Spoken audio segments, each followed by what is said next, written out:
Welcome to our Zoom the World series. Małgorzata Bonikowska, the Center for International Relations. Today we will discuss the global challenges, especially security issues, with our dear friend and guest from Japan, Stephen Nagy. Welcome, Stephen. Thank you. Stephen is a professor of International Christian University in Tokyo, just now in Poland for the international conference. And we would like to share our common, views and feelings concerning what's going in the world. Let's move directly in the security domain. As you know, Europe is very worried. We just about to select new commission. We will most likely have a commissioner for security in the new commission. So, Stephen, working every day in Tokyo, in Japan, what is your perception of now the security environment and global threats? Well, I think the key word is, or key words is connectivity of conflict or connectivity of war. And what that means simply is that we can no longer separate conflict in one part of the world from conflict in another part of the world. And over the past few years, beginning really with the invasion of Ukraine by Russia on February 22nd, 2022, to the contemporary conflict between the Israelis and the Palestinians in the Middle East, and even to the potential conflicts across the Taiwan Strait, on the Korean Peninsula, or in the South China Sea between the Philippines and China, what we see is all of these different theaters are connected to each other. Let's just look at the first example, Russia's invasion of Ukraine. Since that period of time, food prices have increased, energy prices have increased, and we've become aware that we're not prepared for multiple contingencies or conflicts happening at the same time. So we don't have enough munitions, we don't have enough defense capabilities. The conflict in the Middle East, of course, has put strains on energy resources, with Houthis launching attacks at shipping vessels through the Red Sea, and this has caused us to have to go around the Cape of Good Hope, around South Africa, extending sea lines of communication and the cost of energy and other resources. And there's concerns about what's happening in the South China Sea between the Filipinos and the Chinese, and across the Taiwan Straits, and of course the weapons proliferation in North Korea. All of these are interconnected, meaning that security actors can't just be thinking about their backyard. They have to be thinking about the backyard of their friends and neighbors. And in this case, I'm working in Japan and we're doing this interview in Poland.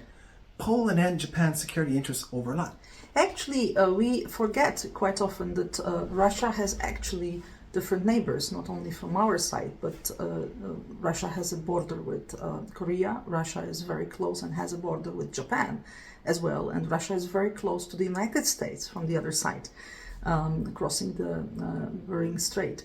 So in this regard, yes, everything is interconnected. But if you can just tell us a little bit how also from the Japanese perspective, the Ukrainian war looks like, and what do you expect also while discussing this conflict?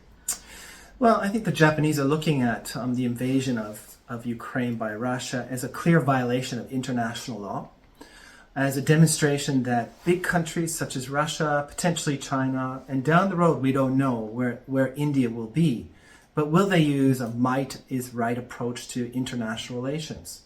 And if that's the case, middle-sized countries like Japan, or where I'm from, Canada, or you're from Poland, we really need to rethink about how we manage our security issues. But in the same time, we hear at the global south countries and also in the Pacific region very often that this international law violations, it was done so many times by the West, especially Americans are causing this regard. So what can we, say vis-a-vis these kind of arguments?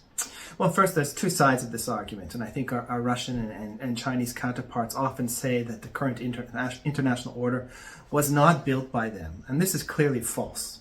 Clearly false. When at the end of before the end of World War II, the Soviet Union was at the table designing the post World War II order. They were at the table in deciding how we would negotiate power and spheres of influence.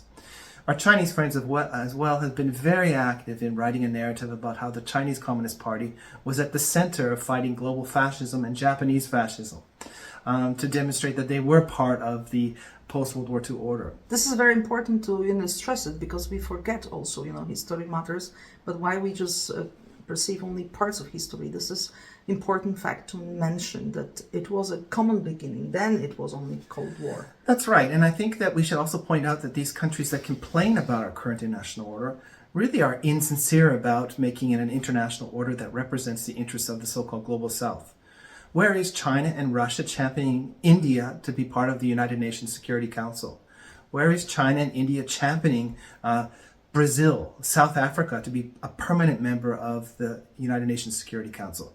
They're clearly hypocrites in terms of supporting this idea that the current international order is not about supporting the global South.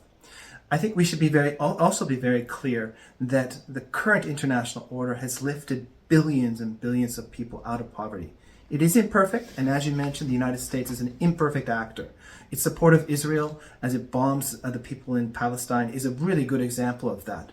But in general, we have to, and we look at it on a piece of paper, the United States is more or less a relatively good actor, and it has made mistakes, or it has not obeyed international order over the past 75, 80 years in all cases. But we do see concerted efforts of Russia and China to really fundamentally reshape our international order so it no longer focuses on transparency and rule of law and sovereignty in the sense that we can push back against authoritarian states. They are advocating for an international order that really is diluted, that puts democracy and definitions of human rights in a different place. And I think this is a really deep concern for when we think about development, and we think about developing countries' interests, and we think about the importance of bringing in more actors into our international order. The argument we are using quite often here is that, to lose the war by Russia wouldn't be a bad thing for Russia itself, because this is a mechanism which can bring huge reforms and which can bring Russia to normal, let's say, to be a kind of a credible country with whom the other countries can cooperate, because Europe was cooperating with Russia in all terms. So coming back to this global order, you are a political scientist. How do you visualize these changes? In what way, in what direction the world can go, taking into consideration also the elections in the United States? Well, we're at a tipping point. I think that if authoritarian states are successful over the next 4 or 5 years, that we'll be moving likely into an era of multipolarity where power is the currency of international relations. That means big states like China, like Russia, like the United States, like India really have privilege in the international system. I'm not going to speak about India. I'm going to focus on China and Russia, because they've talked a lot about this concept of indivisible security, where their security can't be separated from other countries' security. And I think this beckons back to a concert of Europe kind of concept of an international order of spheres of influence. The problems with spheres of influence, they're like a cloud. They're very, very nebulous. There's no start and no beginning, and they have a convenient tendency to expand. And if we are advocating, or if we do tip into a spheres of influence global order, what does this mean for Poland, Moldova, Lithuania, Estonia, as well as the other Baltic states? What does it mean for Hungary? What does it mean for Bulgaria and Romania?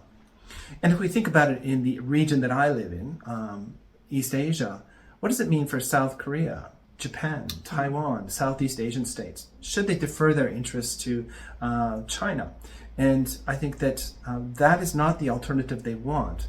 And this is why Japan, Australia, New Zealand, South Korea are working with NATO, working with European partners through the NATO AP4 to push back and try to secure our international order based on rule of law. But in the same time, we have to admit that we used to have, when we had the Cold War, we had the First War, Second World, and the Third World. And of course, the Third World, now we call most of these countries Global South, was a territory of rivalry between the first and the second. Then we had this unilateral domination of the US. Now we don't know where we are heading, but the sphere of influence concept is still there, because also the US doesn't want, China to push back. So how do you see, from the Japanese perspective, and generally speaking in the Pacific, the Chinese thinking about their sphere of influence and also about their goals, objectives in the years to come? So there's a lot to unpackage. So I think the first part is, how does China view its intentions over the next, let's say, 30 or 40 years? So I think this is somewhat related to Xi Jinping's concept of the China Dream, which refers to this idea of the great rejuvenation of the Chinese people and nation. This is somewhat of a slippery slope. We generally think it means returning back to the maximum borders of the Chinese dynastic period of the Qing dynasty, which is where it is today. It means deference by neighboring states, so those countries in the Southeast Asia, on the Korean Peninsula, in the East China Sea, Japan. It means Taiwan part of China. This is, I think, their vision for their sphere of influence within the region. And they want to kick out the United States influence and really kick out European influence. Generally, the Western influence, That's not only right. from China itself, but also from the neighborhood. And by the way, Taiwan officially, we admit also that it's a part of China. Yep. But what this means, I think, in general is not just ejecting the United States, but ejecting ideas such as democracy, rule of law, transparency of governance, freedom of press. And, if you just take a look at Hong Kong today, that is the future of many countries and political entities in the future if China is successful in achieving a sphere of influence. Hong Kong today, after the adoption of the national security law, no longer there's a civil society that gathers to push back against its government and to demand good governance. No longer is there freedom of press. And no longer is there a rule of law system where people can rely on an independent justice system. I think Hong Kong is a canary in the coal mine in terms of how we think about China's sphere of influence and what it means for the broader region. So what could be the consequence if some country just falls under the Chinese, let's say, domination? Well, we in the West, we worry about what Chinese could have in their heads, what kind of intentions they will have in the nearest future. But on the other side, we also understand that China can be a constructive global player. Maybe it's the only country who has influence on Russia at the moment. What do you think this partnership will go? I mean, we are talking about Chinese-Russian cooperation. We know that China supports Russia, not directly with arms, but indirectly with components. And of course, uses the moment that can be, cheap buys from Russia at the moment. Do you think Europe can be can play a constructive role here in order to limit this partnership, or maybe to bring China closer to this cooperation with the West, or this calculation doesn't make sense? So I think we first need to understand, when China is looking what's happened in Russia and its conflict with Ukraine, what are their primary interests and concerns? And when I read Chinese papers and I talk to Chinese scholars, they continue to think Putin is a reliable leader that we understand and know. The war is not really in our interests, but Putin is a reliable leader that keeps a very big country together, a country that borders China, and provides us cheap energy. The Chinese are really concerned about what happens if Putin is removed through a coup d'etat. A more nationalist leader comes in and engages in more aggressive conflict within the region. Or in China's nightmare scenario, Russia balkanizes into many different states. And balkanization of Russia into many states means perhaps weapons of mass destruction not being under control under one individual. It means energy resources are not delivered to the Chinese economy in a steady, reliable way. It means that a northern neighbor has become an unreliable place and a place of instability. And China loathes instability. And I think this is a really key way to be thinking about how China is thinking about its interests with Russia, and why China does not want Putin to lose. He doesn't want him to lose face. And they want to ensure that the next leader that comes into Russia will be a leader that they can work with, that will be a stable leader, and ensure that, again, those scenarios that I mentioned regarding Russia don't become a real. This is the big concern. So can Europe be an effective actor between these two? Europe needs to to communicate clearly to China that if China continues to support Russia in the current activities, that Europe will not be able to work with China on many other different areas. Russia's invasion of Ukraine is not a secondary or tertiary problem for Europe. It is a primary security challenge to European identity, security, economy, and the concept of the European Union. And while we discuss this threat, perception of threat put by war in Ukraine, it's very true. Europe also looks the way out of this conflict. Let's be very open. We would like all to find a way out. We understand it's maybe not a good moment right now, and of course we want Ukraine to prevail. From the Japanese perspective, Japan is in G7. Japan is very much engaged in talks about the future of Ukraine, about rebuilding Ukraine, about not only the current ed military-wise, but also the future. What are the discussions in Japan? What would be, from your perspective, the way out? Do you have any suggestions concerning what to do to bring this war to an end one day? Well, ultimately, it's in the Ukrainians' hands. And I think that they need to make the decision when they would like to end the conflict. We can't make that decision for them. But we can help chart forward a path where they can rebuild their society that's stable, secure, and integrated into the European economy and perhaps the European security framework. But at the same time, we do need to be conscious of, I think, Russia's security concerns vis-a-vis NATO. How do we balance that? That is such a difficult question. The reality is if Ukraine is a successful democracy with rule of law and transparent institutions, and being a neighbor of Russia, its raison d'être, its identity is actually the threat to Russia, not NATO, not an attack by Ukraine. It's the fact that it is something that the current Russian government isn't. And I think this goes back to the very first point that you mentioned, or second point. What kind of state does Russia become after this conflict? Does it become a normal state with normal institutions and that is interested in rule of law and transferring power peacefully through democracy? If that's the case, coexistence with Ukraine is not a problem. Actually, they have the shared interest. But is that the direction that Russia wants to go? So at this stage, Japan is thinking about how they can help build the economy, help provide security for Ukraine, help work with a concert of countries to chart out a future where Ukraine is secure and peaceful and prosperous. At the same time, they understand the sensitivities of Russia, that Russia needs to also have security and also has to have a different kind of government. How do they do that? I think Japan doesn't know the answer. I don't think any country really knows the answer. That will be a choice by Russia, by Russians. But Japan also has a direct border with Russia, and it's still having issues with Russia concerning this border and concerning the peace treaty, which was not signed. It's the only country who didn't sign a peace treaty after the Second World War.